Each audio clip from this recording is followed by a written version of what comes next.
Hello everyone, welcome to Literary Wisdom. आज का हमारा टॉपिक है कीपिंग क्वाइट। ये पोएम पैब्लो नेरूदा ने लिखी है। The main idea of this poem is soul searching, मतलब अपने आइडियाज को डीपली एग्जामिन करना। पैब्लो नेरूदा का जन्म चाइल्ड में 1904 में हुआ था। 1971 he was awarded with Nobel prize for literature. असल में पैब्लो नेरूदा इनका पेन नेम था।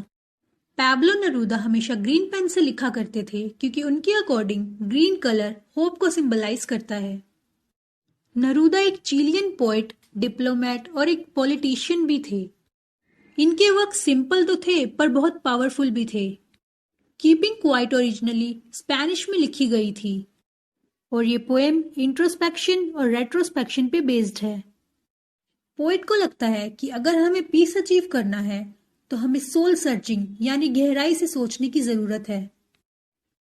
कीपिंग क्वाइट एक बहुत ही शांत पोएम है जो ह्यूमैनिटी को सेल्फ इंट्रोस्पेक्शन के लिए इंस्पायर करती है और ये भी सिखाती है कि पीस ही हमें हमारा लाइफ पर्पस अचीव करने में मदद करा सकता है। Now we will count to 12 and we will all keep still for once on the face of the earth. Let's not speak in any language. Let's stop for 1 second and not move our arms so much। Poet सभी को अपने mind में 12 तक count करने को कहता है। यहाँ नंबर 12 साल के 12 मंथ्स या दिन के 12 आवर्स को रिप्रेजेंट करता है। पोइट सभी को काम और स्टिल होने को कहता है और दुनिया के सभी लोगों को यूनाइट होने के लिए इंस्पायर भी करता है। पोइट ये चाहता है कि सभी को कुछ समय के लिए अपनी लैंग्वेजेस को छोड़कर साइलेंस को ही अपनी लैंग्वेज बना लेना चाहिए और इससे ही सभी लोग यूनाइट हो पाएंगे, क्योंकि कभी कभी लैंग्वेज डिफरेंस पीस में बैरियर का काम करता है। पोइट सभी को बिल्कुल स्टिल हो जाने को कहता है। यहाँ आर्म्स का मतलब है वेपन्स। किसी को भी एक दूसरे के विरुद्ध वेपन्स यूज नहीं करने चाहिए और शांत रहना चाहिए। सो बेसिकली पोइट ये चाहता है कि सभी को वॉर छोड़कर शांति से रहना चाहिए। It would be an exotic moment without rush, without engines. We would all be together in a sudden strangeness. Fisherman in the cold sea would not harm whales and the man gathering salt would look at his hurt hands. अब poet कहता है कि जब सभी शांत हो जाएंगे तो वो नज़ारा बहुत ही रेयर होगा। किसी को भी कहीं जाने की जल्दी नहीं होगी और कहीं भी इंजन्स की आवाजें नहीं आएंगी। सभी बिल्कुल शांत और चुप होंगे और इस यूनिटी से स्ट्रेंज पर ब्यूटीफुल एटमॉस्फेयर होगा। पोएट इस सिचुएशन को स्ट्रेंज इसलिए कह रहा है क्योंकि ऐसा पहले कभी नहीं हुआ।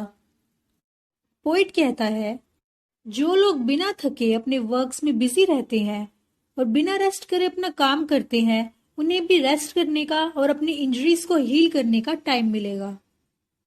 पोएट कहता है कि फिशरमैन्स भी कुछ समय के लिए रुकेंगे और सी की वेल्स को हार्म नहीं करेंगे। पोएट बस ये चाहता है कि इंसान किसी भी तरह से एनिमल्स को हार्म ना करे। फिर पोएट उन लोगों का एग्जाम्पल देता है जो सॉल्ट गैदर करते हैं और सॉल्ट गैदर करने की वजह से उनके हैंड्स वुंडेड हो चुके हैं। पोएट कहता है कि उन्हें भी रुकना चाहिए और अपने वुंड्स को हील करना चाहिए। वो ये चाहता है कि सभी को रुककर अपनी अचीवमेंट्स को देखना चाहिए, जिनको अचीव करने के लिए उन्होंने कितना कुछ खोया होगा। Those who prepare green wars, wars with gas, wars with fire, victory with no survivors, would put on clean clothes and walk about with their brothers in the shade doing nothing. What I want should not be confused with total inactivity. Life is what it is about. I want no truck with death. Poet says, जिन लोगों ने deforestation की वजह से green wealth यानी forest को खत्म किया है, जो माइनिंग करते हैं, फिशिंग करते हैं, जो वेपन से एक दूसरे को मारते हैं, उन सभी को कुछ समय के लिए रुकना चाहिए और अपने एक्शंस के बारे में सोचना चाहिए, क्योंकि वो हमेशा अपनी ड्यूटीज निभाने में और ऑर्डर्स फॉलो करने में ही बिजी रहते हैं। पोइट ये चाहता है कि उन्हें अपनी लाइफ को एक अलग अंदाज से जीना चाहिए और ये भी सीखना चाहिए कि एक दूसरे को हार्म करने से या नेचर को डिस्ट्रॉय करने से उन्हें कुछ नहीं मिलेगा। सभी को एक साथ हो जाना चाहिए और एक दूसरे की दुश्मनी को भूल जाना चाहिए। ये सब कहकर पोएट सबको ब्रदरहुड, पीस और यूनिटी के लिए इंस्पायर करता है। पोएट ये नहीं चाहता कि हम अपनी ड्यूटी से पीछे हटे। वो ये चाहता है कि हमें कुछ टाइम रुक कर सोचना चाहिए कि हमारे इस बिहेवियर से ह्यूमैनिटी पर कैसा असर पड़ रहा है। If we were not so single-minded about keeping our lives moving, and for once could perhaps a huge silence might interrupt this sadness of never understanding ourselves and of threatening ourselves with death. Poet कहता है, सभी लोग बिना रुके अपनी duties निभाते हैं और उनका एक ही एम होता है, अपना वर्क कंप्लीट करना।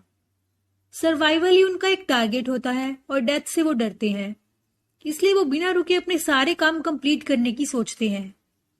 पर पोएट लोगों को ये समझाना चाहता है कि लगातार गोल अचीव करने के लिए काम करने की बजाय उन्हें थोड़ा रुक कर अपने अचीवमेंट्स को भी देखना चाहिए और अपने आप को अप्रिशिएट करना चाहिए, क्योंकि इसी वजह से वो रियलिटी में खुश हो पाएंगे। अकॉर्डिंग टू पोएट, चुप रहकर और थोड़ा ब्रेक लेकर ही हम अपनी लाइफ का असली पर्पस समझ पाएंगे। और पोज से पोएट का मतलब ये नहीं है कि हमें बिल्कुल ही अनएक्टिव बन जाना चाहिए। वो बस ये चाहता है कि हमें रुक कर सोचना चाहिए और अपने पास्ट सेक्शंस को एनालाइज करना चाहिए। इन शॉर्ट, जो भी करना चाहिए सोच समझ कर करना चाहिए। Perhaps the earth can teach us, as when everything seems dead and later proves to be alive. Now I'll count up to 12 and you keep quiet and I'll go. At last, poet हमें सलाह देता है कि हमें nature से सीख लेनी चाहिए। जैसे विंटर सीजन में अर्थ पे चेंजेस आते हैं, सब कुछ फ्रीज हो जाता है और कुछ समय के लिए सब कुछ लाइफलेस फील होता है। फिर सीजन चेंज होता है और सब कुछ नॉर्मल हो जाता है। बस उसी तरह एक पोज लेके सेल्फ इंट्रोस्पेक्शन करने से हमारी लाइफ को एक नया पर्पस मिल पाएगा। हम लाइफ को अच्छे से समझ पाएंगे और ये बिल्कुल रीबर्थ की तरह होगा। फिर पोएट कहता है कि उसने अपना मैसेज कन्वे कर दिया है और इसके बाद पोएट दोबारा से सबको एक पोज लेने के लिए कहता है और लाइफ की ट्रू मीनिंग को समझने के लिए कहता है।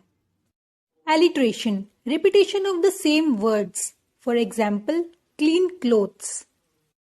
Metaphor, a metaphor compares two or more different things or objects. For example, in the shade. जैसे शेड हार्श सन से प्रोटेक्ट करता है, वैसे ही पोएट ने हमें एक दूसरे को प्रोटेक्ट करने के लिए कहा है। पर्सोनिफिकेशन, जहां ह्यूमन क्वालिटीज को नॉन लिविंग थिंग से कंपेयर किया जाता है। For example, earth can teach us. यहाँ अर्थ को टीचर से पर्सोनिफाई किया गया है। The poem is written in blank words. It means it has no rhyme scheme.